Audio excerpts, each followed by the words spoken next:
Hello, Cheapari here. Today we're going to be discussing really my preferred choice for mobile on-the-go gaming outside of using my Nintendo Switch. I love my Nintendo Switch. I prefer in terms of really experiencing video games while, of course, you want to play on original hardware. Much of gaming history has been preserved by gamers through the use of emulation. So while gaming devices that provide official means of gaming, that is the preferred way to play on original hardware like the Nintendo Switch, like the PSP, the PSP Vita, like if you still have a Game Boy or Game Gear. Those are the preferred ways to play the original games if you still have those. Now, for emulation or for maybe a combination of new and old, my preferred choice for mobile gaming is the Steam Deck. Now, the Steam Deck, it provides you an avenue to be able to play new games that are available on the market, both AAA, indie, through the Steam, or owned by Valve, the Steam game launcher that allows you to purchase these games and play them through the launcher. Now, the Steam Deck also has a great avenue for emulating games, and it's all easy and accessible. So, while there's plenty of choices available on the market in terms of gaming and mobile devices, they're constantly one up each other in terms of evolving the capabilities of their chips, the capabilities of the design, and the horsepower, the processor that's in each unit. But for me, it is right now the Steam Deck. And I've got plenty of available options that I've purchased over the years and have either sold or just given away. And just some examples right here is the Ambernick device. There's plenty of these out on the market. You can get these for 50, 55, up to 100. Sometimes they're a little bit more. But these are basic ROM dumps for some of your favorite emulators. But most of them come in the kind of same capacity in terms of just being able to play maybe up to, if you're lucky, maybe up to some very early PS2 games, if that. Most of them play just up into PSP, but you'll get your Nintendo, Super Nintendo, Sega Genesis, Atari, your Dreamcast, maybe some of your Sega Saturn, but again, very basic ROM dump on this device. This is just strictly for your emulated ROMs. It's a ROM dump. There's never any type of consideration of making sure that the games on this device actually work, all of them. And so you just have a ROM dump and you just scan through these games and see which ones work and which ones don't. These are cheap, easy to come by, manufactured in droves, plenty of different models, but they're usually the cheapest model. There's also Powkiddy, which also is very similar to these in terms of being very small, handheld, easy to have on the go. But again, a lot of them are just ROM dumps. There's not really any tender care to make sure those games work. Next up is, of course, you've got more official type of devices that the case here is for making sure that is both official and provides you nostalgia, not necessarily a straight mobile device, so to speak. This is one case is the Sega Astro Mini, which plays a series of classic Sega games that were for the arcade in the 80s and 90s. Sega Astro Mini, clearly kind of a different purpose of being both display and also having some functionality to it. And also almost acting like its own console in terms of being able to plug into your TV. But these are limited in terms of what you can do with it. While you can hack in and add additional games, there's still a limited amount of games that you can put on here, but still has plenty of nostalgia, plenty of design choices that kind of bring out that classic candy cab that you have in Japan. So this is also another one I've brought on travel, but kind of limited in what you can do unless you're playing this in your hotel. So that's another mobile choice that you have and that I own. Now, another one that I have is the Odin. Now, the Odin has currently the Odin 2. The Odin is an Android device, and one of my also preferred choices for Android gaming.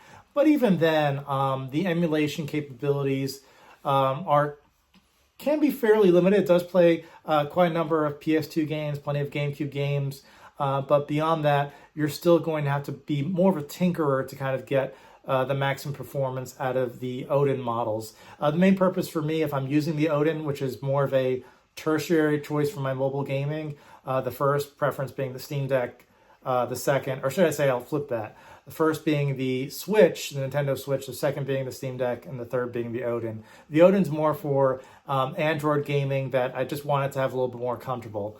My biggest complaint with the Odin is, besides the fact that you have to kind of tinker with the games, is that sometimes with this design choice, I don't know what it is, but with the Odin, sometimes my hands cramp, and maybe it's just kind of, I don't know, more of the sharper edges to the system. But for whatever reason, this Odin design just makes my hands cramp, that I don't have that same type of effect with the Nintendo Switch or the Steam Deck. But ultimately, with all these choices, I'm always going to come back to the Nintendo Switch being that original hardware to play original games. But if I want to emulate and be able to experience games that I have no ability to logistically to play, it's always going to come back to the Steam Deck. What sets the Steam Deck apart from its competition is the ability to play games very easily and accessibly. It just loads up right into your system, much like a Nintendo Switch. You don't have to worry about various launchers or going through a Windows operating system. You load up the Steam Deck and your games are right there.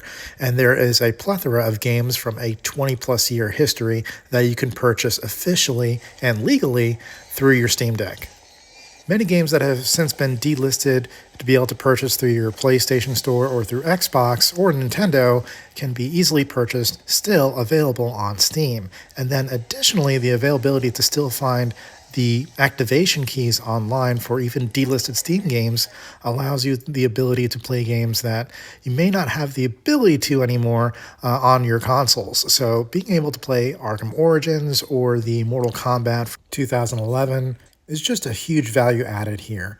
And that combined with the ability to play both AAA and indie games from current day and just be able to continue to evolve your gaming library along with the emulating abilities of the system just make this top notch for me. I don't have to worry about other game launchers, and even my kid that doesn't like to kind of peruse through a desktop type of software can just load up the system and choose games both old and new to play without any type of confusion. Sales on Steam come aplenty with the ability to purchase games for pennies on the dollar, really. You can be able to purchase the Arkham Collection for, let's say, $7 or Halo Collection for anywhere between $10 to $20. Just be able to enjoy your favorite games, and they work great on the Steam Deck.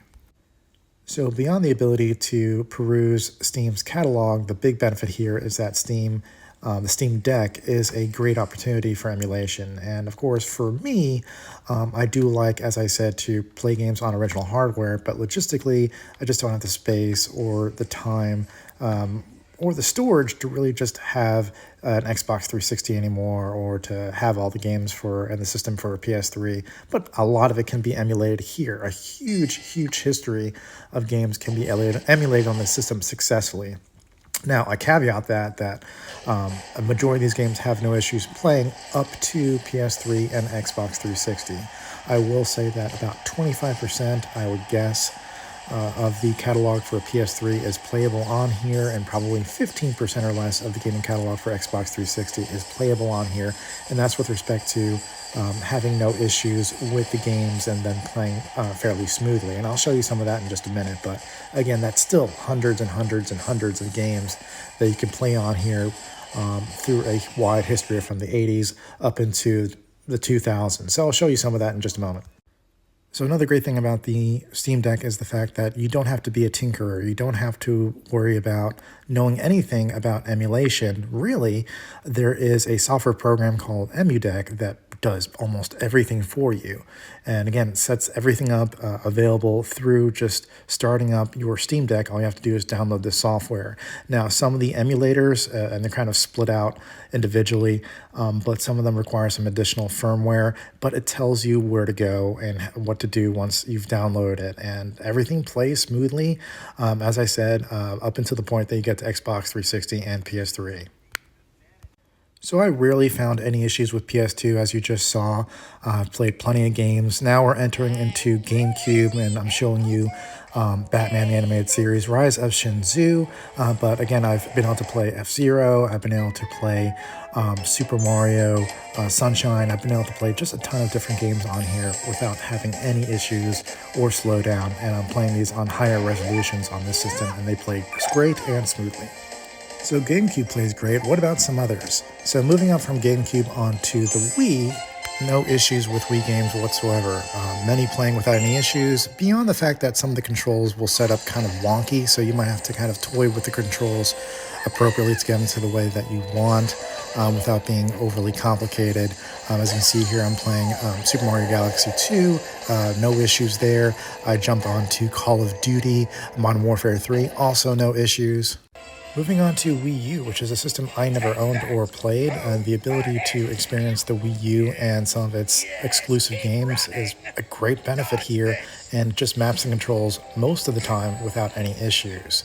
Otherwise, again, you can go into some of the gaming templates that are available and very accessible from some of these main game menus, and be able to download additional controller templates that work better with your game, so you're not kind of fiddling with controls and trying to figure out which buttons map what to what. So as I just showed you, you can pretty much play any type of Wii U game that you want.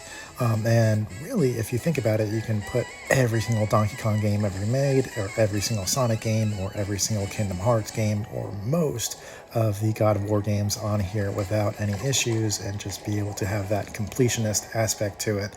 That's pretty cool. But just showing you a little bit of Sonic Boom Rise of the Lyric and Donkey Kong Tropical Freeze. So we're going to move on from Wii U to the Xbox 360. So moving on to Xbox 360, many of the fighting games will play great. Some have little quirks here and there, like the cinematics not working great, but the actual gameplay works swimmingly and at full speed, I would say. So you'll be able to experience some of these Xbox 360 games that are no longer available for purchase anywhere. That's just a great benefit. Moving on to Transformers War for Cybertron. This is a game that many people want to play, but unfortunately it's been delisted from most avenues, and it plays, for the most part, great on the Xbox 360 emulator. But unfortunately, you get a lot of some lighting effects that kind of disrupt your playing cycle. Games like Transformers War for Cybertron have some type of weird lighting effects and artifacts that kind of blur and disrupt your view. It's just kind of glitchy. Still playable, still enjoyable, as you can see here, but you'll experience that on some of the Xbox 360 games. Unfortunately, Fall of Cybertron does not work at all. However, you can purchase that game legally through Amazon, and you can be able to activate it on Steam. So again, you'll be able to play the game without any issues through Steam, rather than having to emulate it on your Xbox 360 or PS3 emulators. Moving on to PS3, again, plenty of games to be able to choose that play well. As you can see here, I'm playing Amazing Spider-Man 2 on PS3 emulator, and while I'm experiencing some slowdown, the reason for that is that I was kind of playing around with the resolution and some of the CPU clock, just to kind of experience what I can do in trying to getting better performance for specifically God of War 3. Again, some of the games don't play at full speed, specifically God of War 3, but God of War is a very heavy game in terms of graphics and everything going on the screen. Still all enjoyable, still playable, but some games, of course, are going to be less playable than others. As I said, a good 25% of the game catalog will play at an enjoyable frame rate, and some are just not going to be enjoyable at all. But the aspect of being able to purchase many of these games legally still on Steam is still there for you. And using EmuDeck, as I can show you here, you can still kind of set these games up through the that software suite. They put images for you. They put them very easily into your library and kind of very organized, all through the EmuDeck software. You just download the software, and it really just finds all those images and graphics for you. Another big benefit I'll add to this in regards to the Steam Deck is just the level of accessible peripherals and accessories that have been created for the Steam Deck. So if you're looking for a docking station that'll be able to connect to your TV, your monitor, be able to connect a mouse and keyboard, use the Steam Deck as a computer, or hook up some external hard drives so that you can transfer games very easily, like your ROMs, to your Steam Deck, you can purchase these on Amazon and other retail outlets for the cheap. So this docking station was available for about 13 bucks and does everything that I needed to. I can hook up wireless controllers. There's an HDMI connection. Again, there's the ability to connect your keyboard or mouse USB and just be able to enjoy it as a stationary console. Another good accessory to have is some of these screen protectors. Again, very cheap on Amazon, $6 for a pack of 3, and they work great. So highly recommended considering this is a touchscreen. So I just wanted to give some of my thoughts about the Steam Deck, guys. So just giving some of my thoughts on the Steam Deck, guys. This retails for about 350 bucks on up. On Steam's webpage, you can also get some refurbished versions on GameStop. That's for the LCD screens. There is a newer version with an OLED screen, but the one that I have is the LCD screen. It works fine. In terms of major cons, I would say specifically the battery life. If you're playing and jumping in back and forth between these games, it can drain the battery pretty quickly. On average, I would say that the battery life lasts about 2 hours, so they may not last you the entire, if you're on a flight, it may not last you the entire flight. So it's definitely a negative there. Also, the system can kind of be glitchy at times, so I'll definitely take a look at some of the Q&As as to quick fixes. You might have a glitch where the touchscreen stops working, or the Steam Deck may not actually turn on despite you turning on the power button. So weird glitches that happen every now and then. Also, as you can see me struggling here, having some issues with my wireless controller and my wired controller, so I can try to play this game in a docked station. So again, weird glitches that you might have every now and then, but doesn't take away from the overall experience. Paying anywhere between $350 to $400 to $500 for this console, I think it's definitely worth it considering what you get. And for those looking for a new console and they're kind of just waiting for the next Nintendo system, I think this is definitely something to pick up. There are plenty of different options on the market, but having something that is very easily accessible, very easy to set up, and just has everything available to you just by turning on the system, I think that makes it unique compared to everything else on the market. So that does it for me, guys. Please like and subscribe, and I will see you guys next time. Bye.